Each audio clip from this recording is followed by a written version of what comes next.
તો ધારાસભ્ય દર્શના દેશમુખની ચીમકી સામે સાંસદે હવે પ્રહાર કર્યા છે।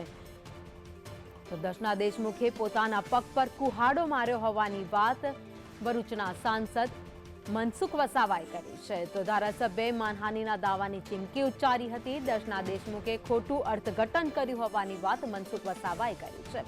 સાંસદે ભાજપ અને આપ નેતા સામે તોડના આક્ષેપ લગાવ્યા હતા। કોઈ ભ્રષ્ટાચારીઓને બચાવવા આક્ષેપો કર્યા છે મનસુખ વસાવાએ। તો દર્શનાબેન પાયાવિહોણા આક્ષેપ કરી રહ્યા છે તેવી પણ તેમણે વાત કરી હતી। બંનેને કોઈ પ્રકારનો ડખો પેસી ગયો છે। ચૈતર વસાવા બેફામ બોલે છે। દર્શનાબેન ચૈતરને કોઈ જવાબ કેમ નથી આપી રહ્યા તેવી પણ તેમણે વાત કરી।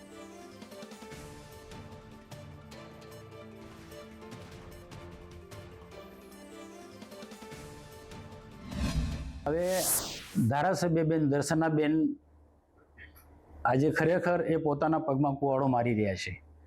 આવો કોઈ પ્રશ્ન હતો તો એમને મને મળવું જોઈતું હતું। એને ધારાસભ્ય બનાવનાર પણ હું જ। એના માટે જે મેં જે ગામડે ગામડે જઈને જે મિટિંગો કરી છે, પ્રચારનો આખો કમાન્ડ મેં ઉપાડી લીધો હતો, એ ભૂલી જાય છે પણ એની કોઈ ચિંતા નથી।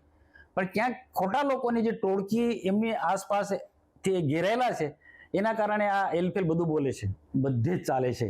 આપણને જ્યારે ખબર પડે ત્યારે કે અહીંયા ડેડિયા પાડવાનું ચાલે, કે અહીંયા ચાલે છે, એ બધે જ ચાલે છે।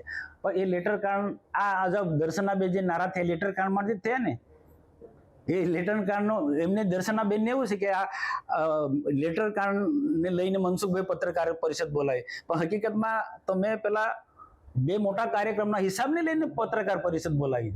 એમને ગેરસમજ છે અથવા તો ઇરાદાપૂર્વક આવા ખોટા લોકોને બચાવવા માટે એમને આ પત્રકાર પરિષદ બોલાવી છે। એવડામાં આટલું બધું જે ચાલે છે, ઘણું બધું આવું ગેરકાયદેસર તાળ, કેટલીક જગ્યાએ કેટલાક બહારના લોકો આવી ઉશ્કેરે છે, આમ આદમી પાર્ટીના લોકો, અને ત્યાં તોડ પાણી કરીને જતા રહેશે, છતાં બધા મૌન લે।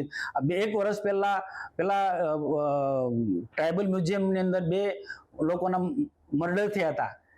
એ દરેક 25-25 લાખ એમને મળ્યા અને બાકીના નેતાઓએ 10-10 લાખનો તોડ કર્યો। કેમ બોલતો નથી? બધાને ખબર છે, કેવડિયામાં તમે બધાને ખબર છે।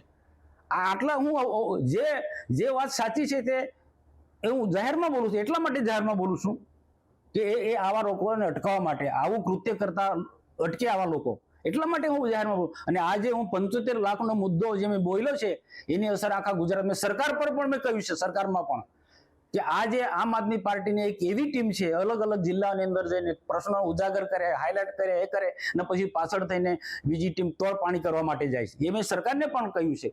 ચૈતર વસાવા હું જાહેરમાં કહું છું ને કે ચૈતર વસાવા મારો ભણ્યો થાય, પણ એની જે વિચારધારા અલગ છે અને મારી વિચારધારા અલગ છે।